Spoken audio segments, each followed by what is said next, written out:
This is Tennessee in 10. Headlines and weather from around the state in less than 10 minutes.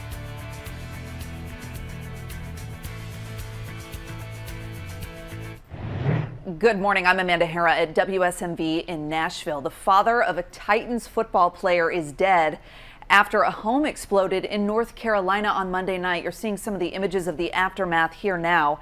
Caleb Farley is a cornerback on the team. He owns this home. His father was inside when the explosion happened. Another man survived the blast but is now in the hospital. Authorities say that a gas leak is likely to blame for this. Farley bought the home last year and returned to the site yesterday. Growing up as a little boy, I always knew my father was well respected in this community, so I appreciate the support. Everybody coming out to just check on my family. A tough blow for Farley, who lost his mother to breast cancer 5 years ago. In less than 40 seconds, a Senate subcommittee scheduled to debate a bill on mental health and public safety decided to table every single item on the agenda and dismiss its members. In fact, most gun-related bills did not make it past the first full day of the special session. During one meeting, Republicans blocked more than 50 bills without any debate. This is their reasoning. We didn't have time to really look into every one of these bills. They were very complicated. Well, 3 bills did pass out of committee yesterday, including one on safe gun storage, faster TBI notifications, and new human trafficking laws. Those will be heard by the full Senate this afternoon. Meanwhile, Covenant School parents were among protesters who were kicked out of subcommittee rooms yesterday. Video shows a couple people being removed for holding signs that said one kid is greater than all the guns. Later in the meeting, state troopers cleared everyone out after people were heard clapping when a bill was removed. Are we going to quiet down and listen, or are we going to sit there and clap? All right, troopers, let's go ahead and clear the room. And that's State Rep Lowell Russell, who used to be a state trooper in East Tennessee. The only giraffe on Earth that does not have spots was just born in Tennessee. You're seeing images of it here. So far, Bright's Zoo in Limestone, which is out east, has not named her yet. They're letting you vote for a few different options. Here are your top stories from the Mid-South. Body cam footage in the death of Jarvion Hudspeth could be released as early as this week. Shelby County District Attorney Steve Mulleroy says his office is changing practices so they can release relevant video sooner. The 21-year-old was killed in June by a Shelby County deputy in Raleigh. DA Mulleroy says his office is working to be more transparent about fatal cases, especially where body cam footage is involved. And the Shelby County Sheriff's Office is reminding drivers across the area that school is back in session and to slow down in school zones.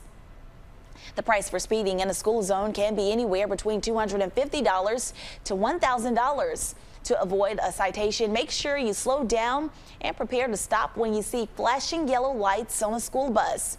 Both sides of the roads should stop when the bus's arms are extended and the lights are red. Only vehicles traveling in the same direction of the bus should stop if you're on the highway.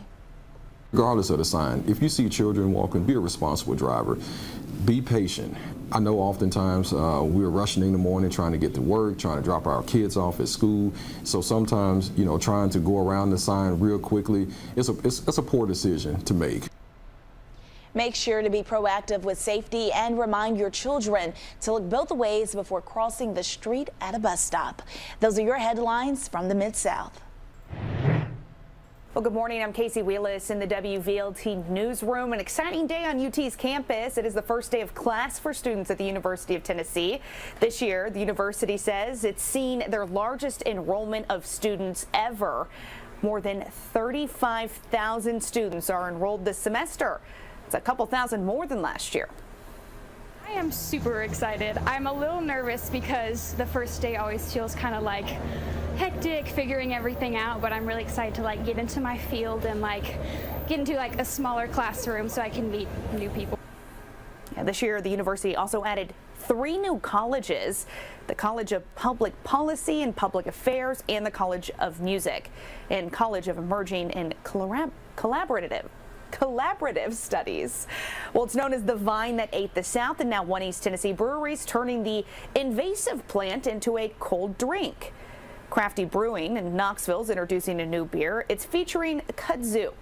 Crafty says the beer comes from a collaborative effort with the Museum of Infinite Outcomes. The museum says they have a lot of kudzu in their gardens and thought it would be fun to find a creative way to get rid of it. It's had a huge response every year that we've done it. One, because it's delicious and it's easy to drink, and two, because I feel like people are kind of like, let's get back at the kudzu. They said it's not replacing anything needed to make a good beer. It's just adding flavor while also preventing the weed from spreading. They say it tastes almost like grape jelly, but we asked the people what they thought. It is a very light, easy drinking beer with flavor though. So you still get that fulfilling out of the beer. You get that flavor out of it. Yeah. Well, this is the second year that the brewery has made that beer. And one of Knoxville's Dollywood's most popular events, the Great Pumpkin Illuminates, is getting national recognition. The special event is now nominated for the USA Today 10 Best Award for Best Theme Park Halloween Event. The contest runs until noon on September 18th. If you want to help, you can vote on the Dollywood website once per day. From the WVLT Newsroom, I'm Casey Wheelis. Those are some of your top stories from East Tennessee. Dangerous heat and humidity expected to continue across the state all the way through the start of our weekend. Now, these heat alerts we've been talking about, heat advisories that are in effect across central portions of Tennessee from Nashville down through Lawrenceburg, and now back into West Tennessee, we have excessive heat warnings from Memphis, Jackson, and Tiptonville. These are the best areas to see the heat index between 105 to even up to 115. But even in East Tennessee, Chattanooga, Knoxville, Cookeville, it will still feel like we're near, if not just into the triple digits. High temperatures well into the 90s today. 99 Nashville, 96 in Memphis. It's 94 in Chattanooga, 92 in Knoxville. Tonight we're down to the 70s. Tomorrow, small chance of an isolated shower east of I-65, 91 Knoxville, 90s, maybe even near 100 along and west of I-65. All right, Stefano, thanks. That's a look at news and weather across the state of Tennessee. Thanks for joining us for Tennessee in 10. In Nashville, I'm Amanda Hara. Have a good day. This is Tennessee in 10. Headlines and weather from around the state in less than 10 minutes.